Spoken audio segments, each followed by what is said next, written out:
Sizophakamela wena wethu. Sizophakamisela igama lodwa. Kunabantu nje abakasho njalo ukuthi uNkulunkulu mawungikhumbula, uma ungangikhumbula ungasangikhumbulele ukuthi ngiright.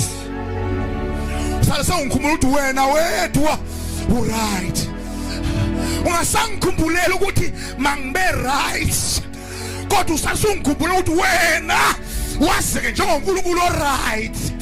Uyazi ukuthi mawuzithoba phansi kwakhe and yena ngimuzwa ukuthi uyakuphakamisa.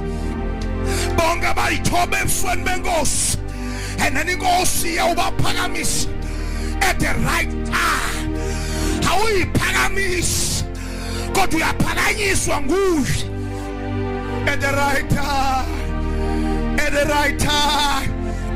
At the right time. The Bible says in the book of John chapter number 9, there was a man who wazalwa engaboni. Bese the Bible, Jesus Christ waqalisa ukuthetha ngaye uthi esiswini sika mama wazalwa engaboni. Bayabuza abafundi bakhe verse number 2, kuze kanjani angaboni? Ngabe icala likabazali bakhe? Ngabe punishment sibe nomuntu onjena ekhaya? Ngabe punishment yabazali na ukuthi bathi mabebeletha umntwana basibeletha umntwana onjena na? Oh my God. Athu Yesu akusibona abazali, akusuye owonileyo, akonanga yena, akonanga abazali, but ukuba uNkulunkulu aveza amandla akhe ngaye. Ngizosho njalo ukuba uNkulunkulu aveza amandla akhe ngaye lo muntu, ngaye lo muntu, ngaye lo muntu. Ubuyena uNkulunkulu ufuna ukubonakalisa ngaye lo muntu.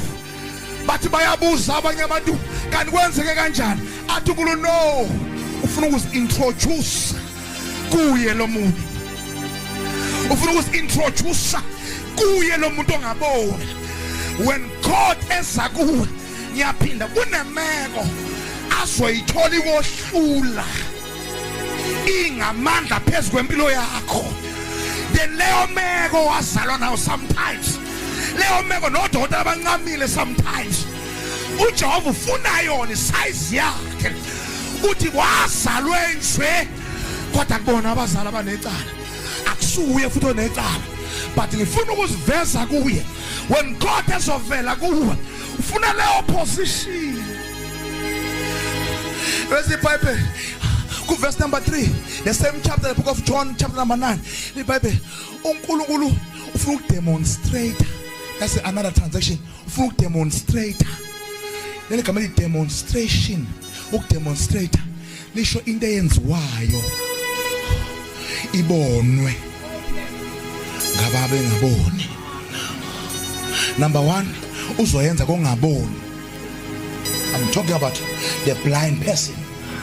He will demonstrate ukuthi ngiyakwazi ukwenza abantu babone. Awuthi amen endlini. God, I will demonstrate ukuthi wena mfana wazala ungaboni, ngizokwenza ubone. Number 1. Number 2, ngizokwenza abebengangiboni ukuthi ngiuNkulunkulu, ngiyavula amehlo abantu babone. I will also open up their eyes.